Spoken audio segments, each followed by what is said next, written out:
Olá, amigos da JPTV e do portal JP News. Já estamos no ar com mais uma edição do Estúdio Aberto, que é apresentado ao vivo aqui nos estúdios da Rádio Progresso de Montenegro. A partir de agora, a gente vai trazer as principais notícias que são destaques nesta manhã de sexta-feira. Ao meu lado, a Clarice Almeida. Tudo bem, Clarice? Tudo bem, Adriano. Bom dia. Bom dia, Clarice. A gente vai trazendo então as notícias. São muitas notícias. O Jornal Progresso já está circulando em 10 municípios com seus 10 mil exemplares gratuitos, né, Clarice? Exatamente. Temos muitas notícias aí. Uma delas é essa que a gente já repercutiu no JP News no meio da semana, e agora estamos trazendo no Jornal Progresso, que é a denúncia aí envolvendo o antigo seminário jesuíta de Pareci Novo, né? O prefeito o Regino José Francisco está apontando que o local está com os portões abertos e que o pessoal invade, e em contrapartida a prefeitura informa que isso não é verdade, né? É verdade, Adriano. A gente pôde constatar que realmente os portões estavam abertos, né? Eu estive lá na segunda-feira à tarde e gravamos lá dentro. Enquanto nós estivemos lá, não apareceu ninguém da prefeitura para questionar a nossa estada lá. E eu tenho informações também de pessoas que visitam o município de Pareci durante os finais de semana. Desculpa. E que já entraram também no seminário, né, durante o final de semana para ver as instalações, e estava tudo aberto, né, tanto portões quanto portas. Já a administração de Pareci Novo diz que não, que o portão encontra-se com cadeado e que a porta também permanece fechada, assim como as janelas, que eles dizem estar lacradas. Só que um fato que chama a atenção, Adriano, é que grande parte das janelas estão abertas e algumas delas estão quebradas, ou seja, não tem como permanecerem fechadas, não tem vidro, outras não tem nem mesmo aquela parte de madeira, né, a veneziana. Então, essa questão realmente é questionável, né, porque todas as janelas não estão lacradas. Pode ser que uma ou outra esteja, mas a gente consegue ver pelas imagens. Eu estive lá pessoalmente, mas o pessoal que quiser ver no nosso site, tem o vídeo, tem a videoreportagem, tem as fotos também, onde a gente mostra que as janelas estão abertas. Inclusive, com aquela forte chuva que caiu no final de semana, na madrugada de sábado, alagou totalmente algumas peças, alguns ambientes lá do antigo seminário. Na segunda, quando eu estive lá, ainda tinha poças d'água, né, pelos corredores, e uma das salas em que a gente abordou também a questão de estar abrigando diversas sacolas com o que nos parecem ser roupas, né, mas que, segundo a administração do município, são retalhos que foram doados para os artesãos. Então essa sala também, né, estava com a janela aberta, e esse material que estava lá molhado devido à chuva do final de semana. Outra questão que é bastante ressaltada pelo ex-prefeito do município, o Regino José Francisco, é a degradação, né? Além do seminário estar sendo utilizado como depósito de materiais da prefeitura, lá estão materiais de decoração natalina, móveis que, segundo a administração, foram doados pelo Ministério Público e estão lá guardados, mas eles não estão guardados, eles estão lá no meio de uma bagunça, digamos assim, né? A situação é bastante bagunçada. Então, além disso tudo que a gente conseguiu relatar, tem a questão da degradação do prédio. Tem uma sala que, segundo o Regino, as freiras utilizavam para orações, que essa sala teve o telhado totalmente destruído. O telhado caiu, está tudo desmoronado, né? A gente consegue ver pelas imagens as telhas, o forro, tudo caído, né? Não se tem mais como ter acesso àquele local. E além dessa sala, existem várias outras com problemas. Existem problemas no assoalho, buracos, partes que caíram, a gente consegue ver os buracos que dá pro piso abaixo. Tá perigoso andar por lá. E essa questão colocada pela prefeitura de que o local estaria trancado, isso é muito importante e muito grave, porque assim como eu relatei que eu tive depoimentos de pessoas que passearam dentro do seminário final de semana, né, pelo que a gente pôde ver, aquilo lá está oferecendo risco para quem transitar, porque grande parte do asfalto está podre. Eu caminhei por lá, eu senti o perigo que é, né, porque a qualquer momento uma daquelas madeiras pode romper, a pessoa pode cair no andar abaixo, então é arriscado. Eu não indico que as pessoas visitem o local. E, né, a gente espera que agora realmente o portão esteja fechado, esteja com cadeado. Não somente o portão, porque existem outros acessos, né? Tem uma cerca ao lado. Então, o ideal é que a porta também permaneça fechada, e assim como as janelas. Mas, voltando, né, à reclamação do ex-prefeito José Oregino Francisco, é que o prédio está como está, segundo ele, por culpa do IFAI, que tombou, juntamente com o seminário, uma propriedade ao lado. Eu explico por que ele diz que esse é o problema. Segundo ele, foi feito um projeto de revitalização, de restauração para o seminário, e o empresário da região resolveu adotar esse projeto, né, custear esse projeto. Mas a intenção dele era utilizar a área ao lado do seminário, uma área que ele comprou, que é particular, para a construção de um hotel, de um empreendimento imobiliário. Só que para isso, ele teria que derrubar uma casa, digamos assim. Hoje encontram-se as paredes, caiu totalmente o teto, não tem piso, não tem nada. Mas enfim, existe uma estrutura lá que esse empresário gostaria de derrubar para que fosse feita a entrada do estacionamento, né, o acesso para o estacionamento do hotel. Só que o que acontece? O IFAI também decretou que aquele local deve ser preservado e não permitiu então a derrubada. Apresentou outras possibilidades, mas que, segundo o Oregino, não são viáveis, pois teria que interferir no meio ambiente, né? Já que há um lago, há toda uma vegetação ao lado desse local indicado pelo IFAI. Então, o Oregino diz que a situação atual do seminário se deve ao fato de que o empresário desistiu da reforma, né, e desistiu de investir na reforma, desistiu de investir na construção do empreendimento ali, e o Oregino diz que a culpa é do IFAI e pede maiores esclarecimentos, né? Embora a gente já tenha tratado desse assunto em edições anteriores do jornal, aonde o representante estadual aqui do IFAI deu sua declaração, né? Mas o Oregino quer mais explicações, e a gente está aguardando, né? Entramos em contato com o IFAI novamente, estamos aguardando o posicionamento deles. A reportagem na íntegra está no jornal de hoje e também disponível no nosso portal, né, JP News, assim como a matéria em vídeo na JPTV. Muito bem, Clarice, continuamos com mais informações aqui, são 11 horas e 41 minutos para quem ouve a gente ao vivo, pela RPM Rádio. O vereador Márcio Miller propõe abertura de CPI para investigar cancelamento do projeto de reforma da biblioteca. Essa reunião que aconteceu ontem na Câmara Municipal de Montenegro, teve a presença da administração municipal, um pouquinho atrasado chegou a diretora da biblioteca, mas chegou sim. Foi bastante importante, né, Clarice?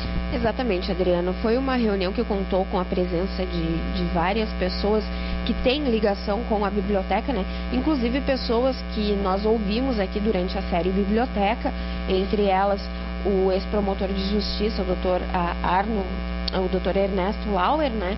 E também o presidente da Academia Montenegrina de Letras, o escritor, filósofo, docente, o Gelson Westenfelder, que diz que parte da sua formação se deve à biblioteca pública aqui de Montenegro.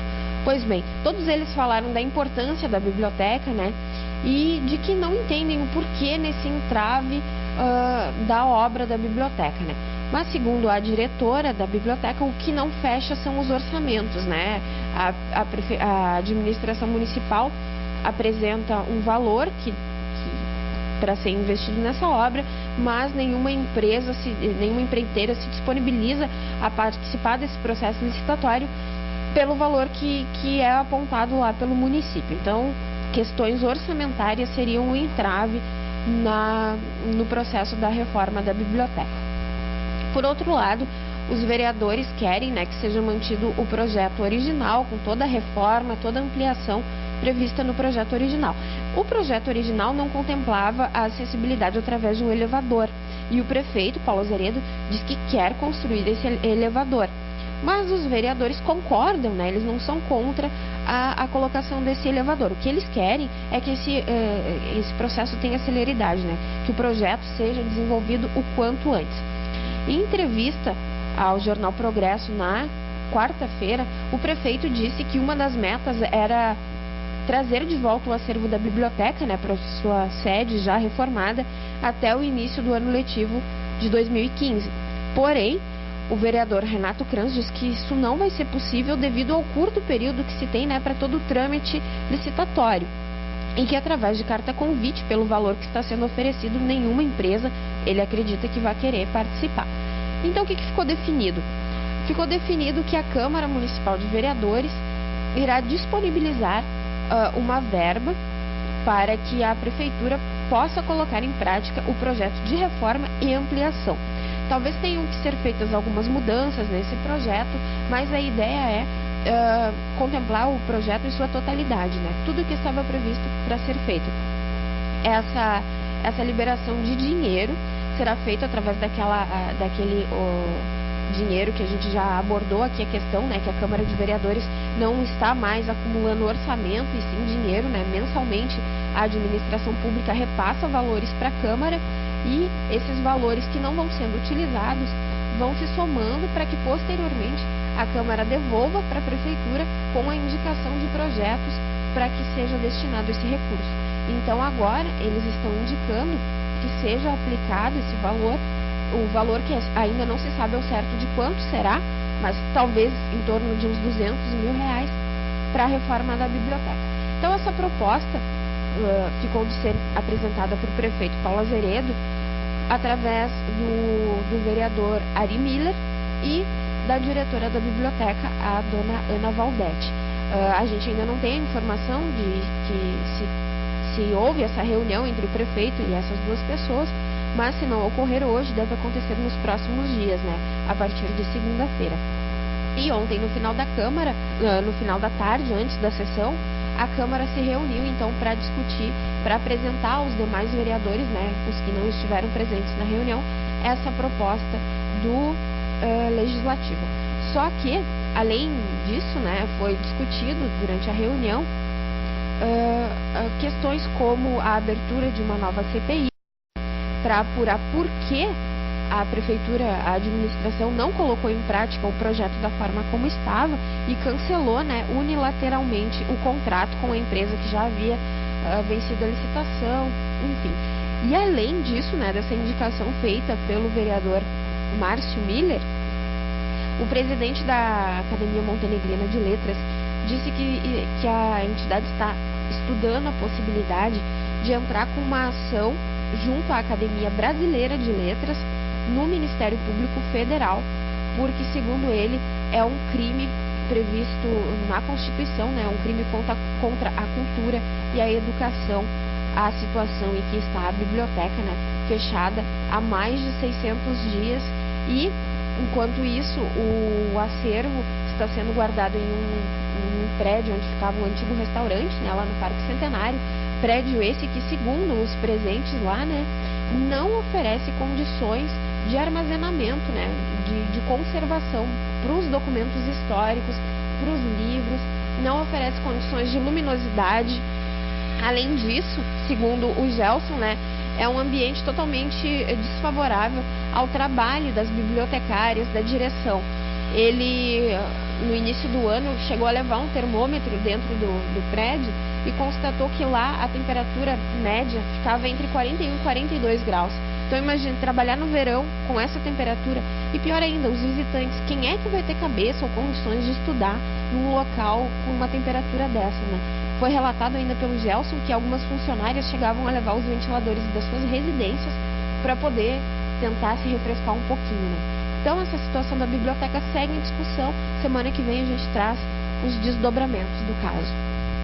Muito bem, Clarice, continuamos aqui, já temos a foto. A Unimed Vale do Caí comemora 42 anos e hoje teve a apresentação artística que terá novamente à tarde, né, com o pessoal aí do grupo de choros da Fundarte, né? Exatamente, Adriana. Hoje pela manhã a Fundarte prestou sua homenagem aos 42 anos da Unimed Vale do Caí através da apresentação dos alunos de violão, com a presença do professor também. Todos os funcionários se reuniram no saguão de entrada do Hospital Unimed para prestigiar então o grupo, o pessoal do violão. E hoje à tarde, às 17h30, tem uma nova apresentação, dessa vez comandada pelo professor Matheus Kleber, né, regente também, um importante músico aqui da cidade, e pelo grupo de choro. Eu já tive a possibilidade de acompanhar algumas apresentações, é muito interessante, muito belo o trabalho deles, e o pessoal, então, os colaboradores da Unimed vão ter a possibilidade de conferir essa apresentação hoje às 17h30. Eu falei também com o presidente, né, da Unimed Vale do Caí, o Dr. Paulo Sem, que falou da importância dessa data, né, para o hospital. Ele que ressaltou que um dos maiores desafios da instituição até hoje foi a sua própria fundação e que de lá para cá, né, vem se desenvolvendo, vem trazendo novidades, avanços tecnológicos, implementando serviços importantes como a cirurgia bariátrica, né, conquistada e colocada em prática desde o ano passado aqui no município. E seguem aí os desafios, né, sempre na busca de trazer melhorias, serviços mais qualificados e modernos para a população.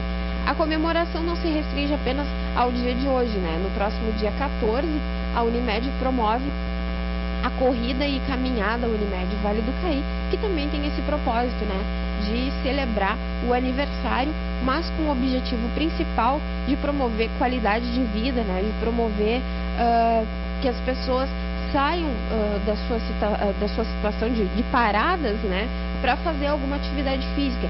Deixem o sedentarismo de lado e comecem a praticar uma atividade que pode ser uma simples caminhada e que trará grandes benefícios para a sua saúde.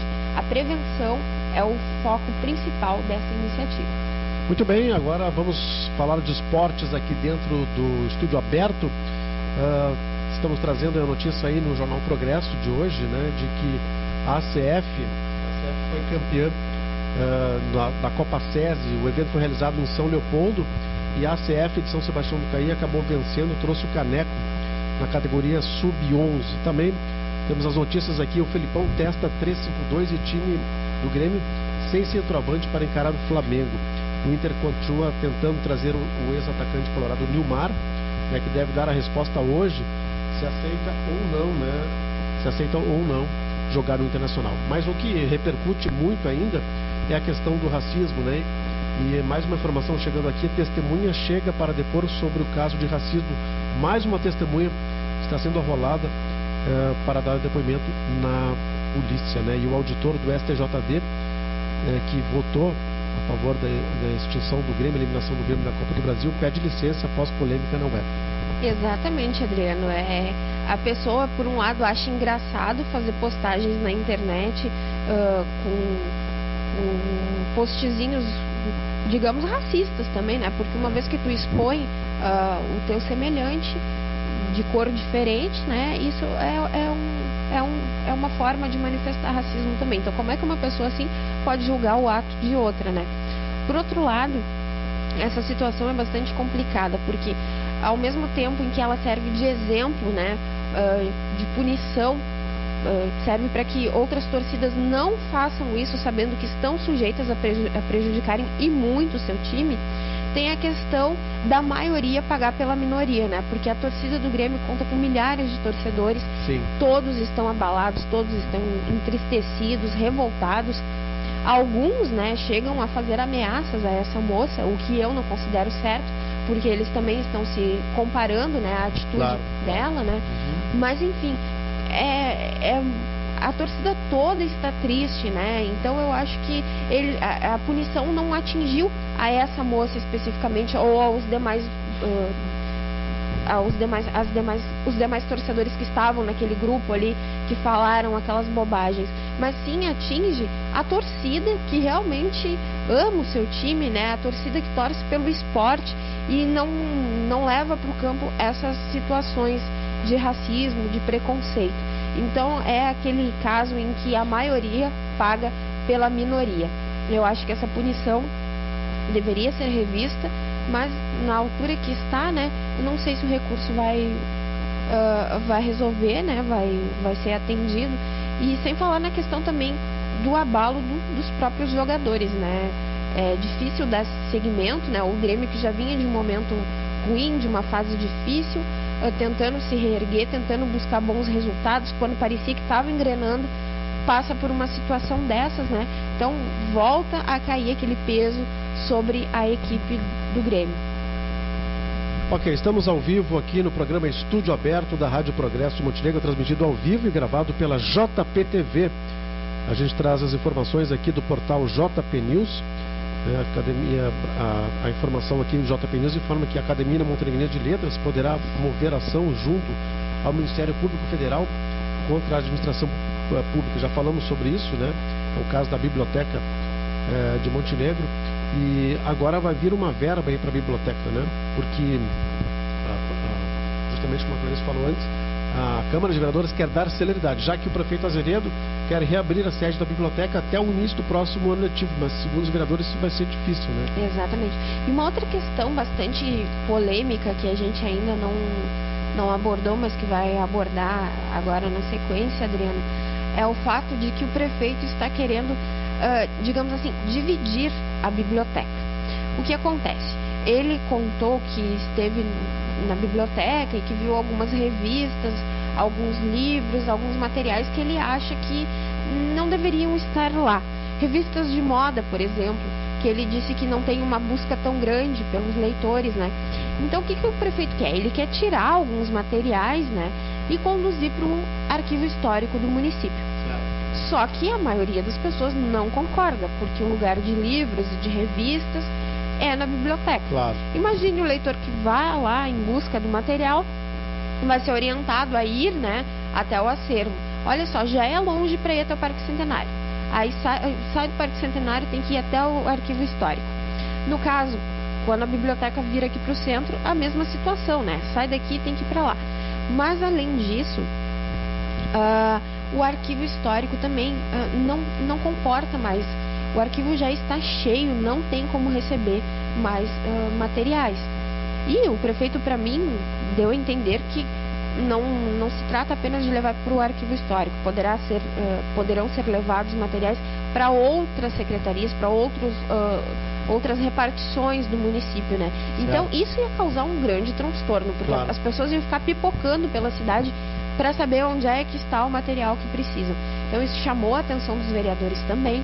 Eles querem que a ampliação da biblioteca contemple esse local para guardar os documentos que não tem tão grande procura, mas que nem por isso deixam de ser procurados, né? O Gelson ainda fez uma colocação importante de que há 10 anos atrás foi feito um levantamento e 20 pessoas naquela época estudavam moda aqui no município. Então, 10 anos depois, esse número deve ter aumentado. Essas pessoas que se formaram em moda devem estar buscando conteúdo para atualização, né? Claro. Então, todo material sempre é buscado, todo tipo de material é buscado na biblioteca. Então ainda existe essa questão aí que divide opiniões, né? Mais uma questão polêmica envolvendo a Biblioteca Pública Municipal. Tá certo, agora a gente vai para um tema nacional. Olha só, o Globo informa que quase metade dos presos do Brasil espera julgamento, revela relatório da OEA. Esse caso é incrível aqui, né? O documento diz que dos 550 mil presos no Brasil, dados de 2013, uma das maiores populações carcerárias do mundo, quase metade está à espera do julgamento. Isso explica, né, Clarice, um grande número de presos que nós temos aí, muitas vezes 5, 6, 7 vezes mais do que comportam as celas nós temos de presos no Brasil. Exatamente. E isso chama atenção também porque às vezes o crime que aquela pessoa cometeu é menos grave, digamos assim, do que de um assassino em série, né? De um psicopata, e ficam todos amontoados ali, né? A cabeça das pessoas, ao invés de passar por um processo de reflexão para avaliar o tamanho da atrocidade que cometeu, acaba ficando ainda pior, né? Diante dessa superlotação, dessas condições desumanas que a gente presencia nessas casas penitenciárias. Assim como também existem alguns casos que a gente sabe, a gente tem notícia, né, a quase todo instante, de casos em que a pessoa é inocente e precisa permanecer ali, né, por tempo indeterminado até que o seu julgamento saia. Realmente a questão é bastante complicada, né, e triste. De acordo com o relatório, né, os crimes que mais encarceram as pessoas são por ordem: tráfico de drogas, roubo qualificado, roubo simples, furto qualificado e homicídio qualificado. Esse estudo está divulgado aqui, postado no site do jornal O Globo, né? A notícia é: quase metade dos presos do Brasil espera julgamento, revela relatório da OEA. Quem quiser mais informações, acesse o site do Globo, né? Isso aí. Clarice, vamos ficando por aqui com o nosso estúdio aberto. Muito obrigado pela participação. Obrigada, Adriano. Um bom final de semana a todos. Ok, você fica agora, para quem está ouvindo a gente ao vivo pela RPM, com a boa música. A Clarice vai soltar aí mais um som legal da RPM. E, logicamente, a JPTV, você vê o programa gravado a qualquer momento. Até mais, pessoal.